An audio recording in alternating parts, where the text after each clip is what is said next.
7 लाख रुपए की वो पूरी नहीं हो पाई है। तो चूंकि उस कारण ये जो देख रहे हैं ये है वो भवन, ये पंचायत भवन है, निर्माणाधीन पड़ा हुआ है। लगभग 16 से 17 लाख इसमें वेस्ट हो चुका है और 6 से 7 लाख रुपए की रिकवरी है। बरगी पंचायत विहीन है, पंचायत भवन विहीन है। पंचायत लगती कहाँ है, लग कैसे रही है, किसी को कोई जानकारी नहीं। दूसरा विषय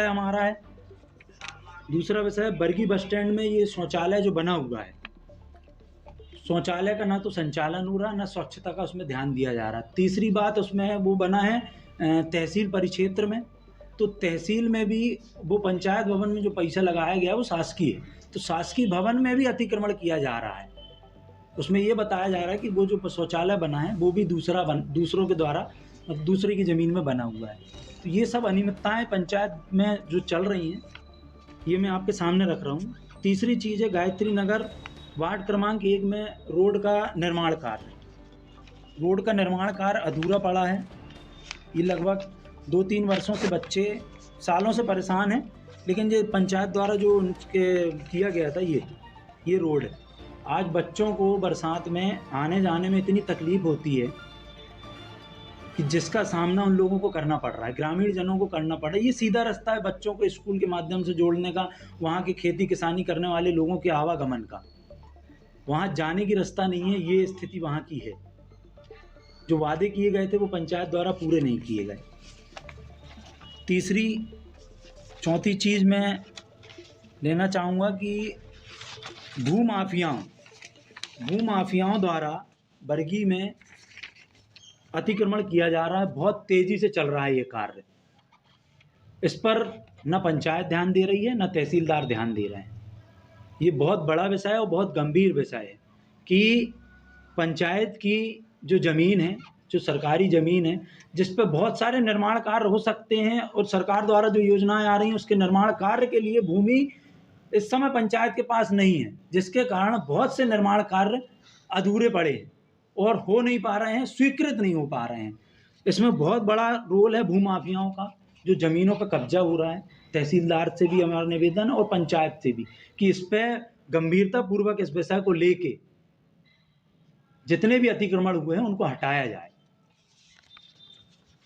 चौथा विषय हमारा ये है कि बरगी शासकीय अस्पताल जो है उस पर डॉक्टरों की सुविधा नहीं है। डॉक्टर की सुविधा उपलब्ध हो, इसके लिए पंचायत को भी आगे आना पड़ेगा और जनप्रतिनिधियों को भी आगे आना पड़ेगा कि आखिर अस्पताल बनके तैयार हो चुका है लेकिन डॉक्टर्स नहीं हैं। यही सब विषय हैं। एक विषय है खिरका चौराहे का, उस विषय को भी मैं आपके बीच रखना चाह रहा हूँ। ये कई वर्षों से जो शौचालय बना पड़ा है, लेकिन इस शौचालय का कोई संचालन नहीं है। इस शौचालय में भी भूमाफियाओं द्वारा कब्जा कर लिया गया है। बिल्कुल लावारिस स्थिति में पड़ा है ये शौचालय। वहाँ पे भी तहे दिल से कब्जा चल रहा है। तो पंचायत द्वारा और सचिव द्वारा जब हम इन सब चीज़ों के लिए उनसे बात करते हैं या जनप्रतिनिधि चर्चा करते हैं और निर्माण कार्य कोई लाना चाहता है, तो जैसे वो रोड का एस्टीमेट वो नहीं दे रहे हैं।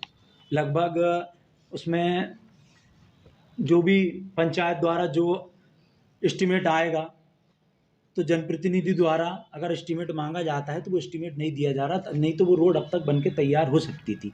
यही चीज़ें हैं जिनको लेके आज हम आपके बीच चर्चा किए। इसमें आपकी आगामी रूपरेखा क्या है?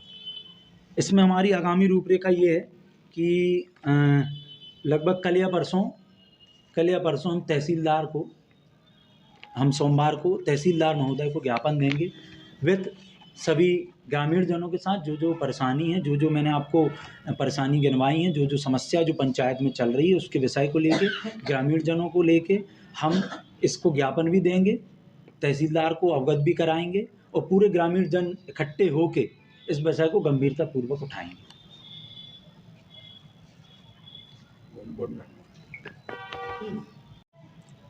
इस समय हम बैठे हुए हैं बरगी के रेस्ट हाउस क्षेत्र में, जहां पर हमारे बीच में भारतीय जनता पार्टी युवा मोर्चा के पदाधिकारी संदीप माली जी हैं और बहुत सारे आरोपों के साथ में वो आज हमारी इस पत्रकार वार्ता में बैठे हुए हैं।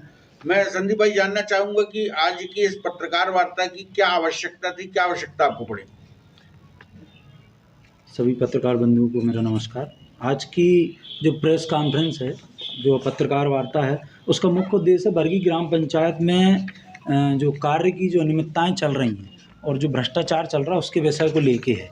और विगत लगभग 2 से 3 वर्षों में बरगी ग्राम पंचायत में जो कार्य हैं वो पूर्ण रूप से चल नहीं रहे हैं। जनप्रतिनिधि द्वारा कोई चीज़ बरगी ग्राम पंचायत से पूछी जाती है तो उसके द्वारा उनके द्वारा कोई जवाब नहीं दिया जाता है। तो इस संदर्भ में मेरे कुछ बिंदु थे जिन विषयों को लेकर आज ये पत्रकार वार्ता हम कर रहे हैं।